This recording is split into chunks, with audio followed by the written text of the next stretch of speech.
Subscribe कीजिए strength facts India channel को और बेल आइकन को दबाइए इतिहास से जुड़े रोचक एवं रोमांचक वीडियोस देखने के लिए।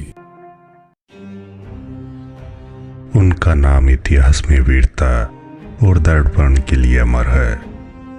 उन्होंने कभी मुगल सम्राट अकबर की अधीनता स्वीकार नहीं की और कई सालों तक बिना रुके और बिना थके संघर्ष किया।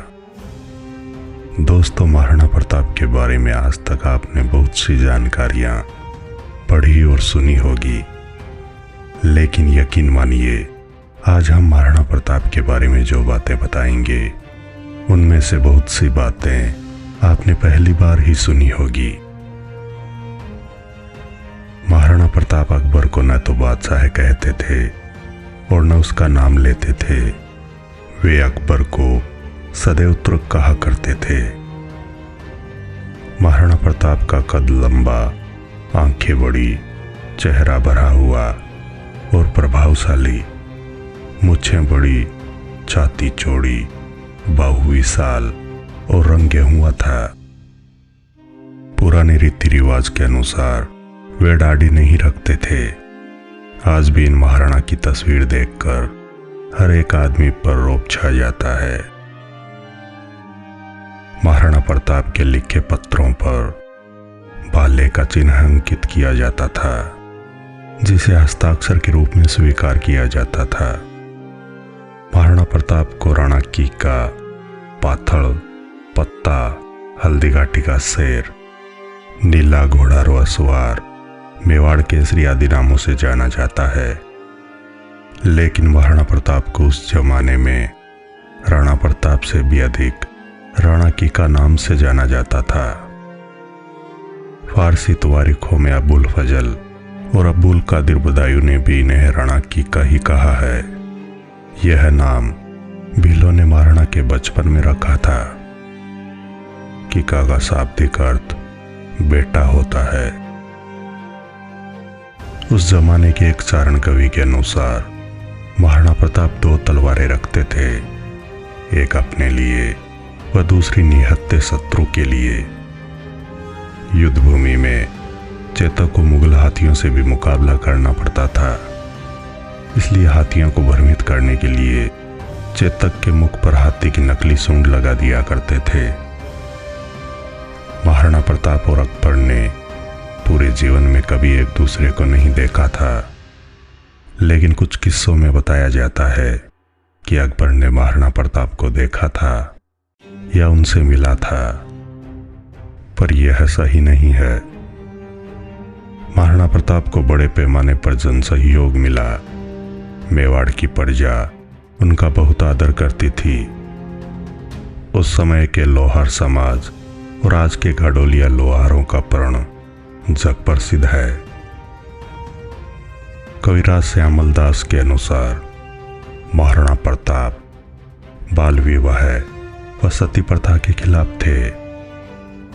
महाराणा प्रताप की किसी भी रानी के सती होने का कोई भी उल्लेख नहीं मिलता है। संघर्ष के दिनों में महाराणा प्रताप कई दिनों तक अपने जिरह बख्तर को पहने रखते थे।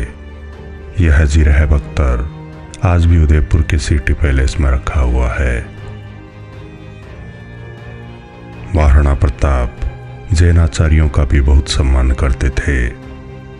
जब तापगज के पटधर का उदयपुर आना हुआ तो महाराणा प्रताप उनकी अगवानी के लिए तेलियों की सराय वर्तमान में बीएन कॉलेज तक पधारे थे।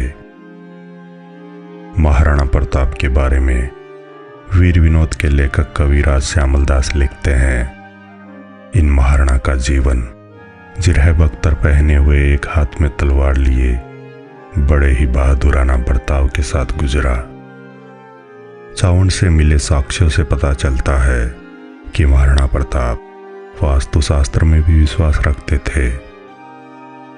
महाराणा प्रताप की धर्मनिरपेक्षता का पता इस बात से चलता है कि उनकी फौज में हाकिम खान सूरबी थे और महाराणा के समय चावण चित्रशैली प्रसिद्ध हुई, जिसमें प्रमुख चित्रकार नसीरुद्दीन थे, जिनकी रागमाला बड़ी प्रसिद्ध है।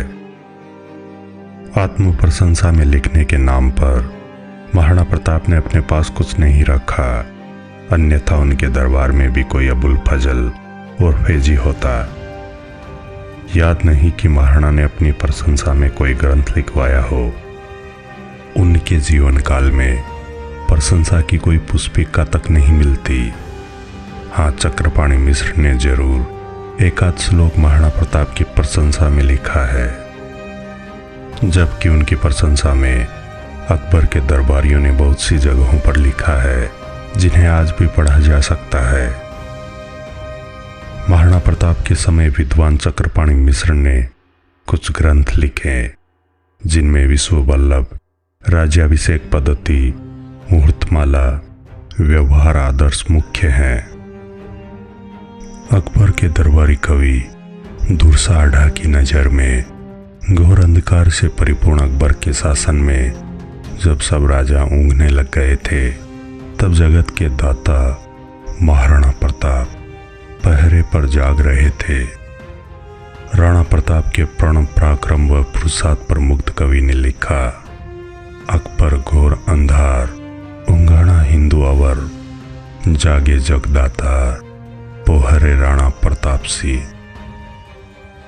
दोस्तों, महाराणा प्रताप के जीवन से जुड़ी अनसुनी व ऐतिहासिक बातें आपको कैसी लगी? कृपया लाइक एवं कमेंट जरूर करें। मैं विजय राठौड़ जल्द लौटूंगा इतिहास से जुड़े रोचक एवं रोमांचक वीडियोज लेकर।